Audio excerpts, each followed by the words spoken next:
बहावलपुर से कराची घूमने के लिए आने वाला लड़का पुलिस के मुबैना तशद्दुद से जहां बहक हो गया।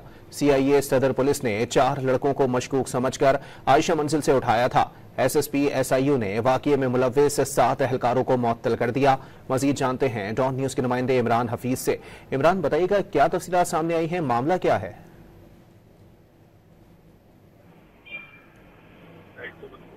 जी इमरान।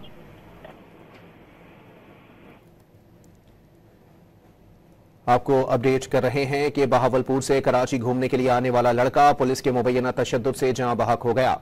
सीआईए सदर पुलिस ने 4 लड़कों को मशकूक समझकर आयशा मंजिल से उठाया था। एसएसपी एसआईयू ने वाकये में मुलव्विस 7 एहलकारों को मुअत्तल कर दिया है। आपको बताएं कि बहावलपुर से कराची घूमने के लिए आने वाला लड़का पुलिस के मुबैना तशद्दुद से जहां बहक हो गया है। इमरान हफीज हमारे साथ मौजूद हैं। इमरान, बताइएगा क्या मामला सामने आया है? जी इमरान।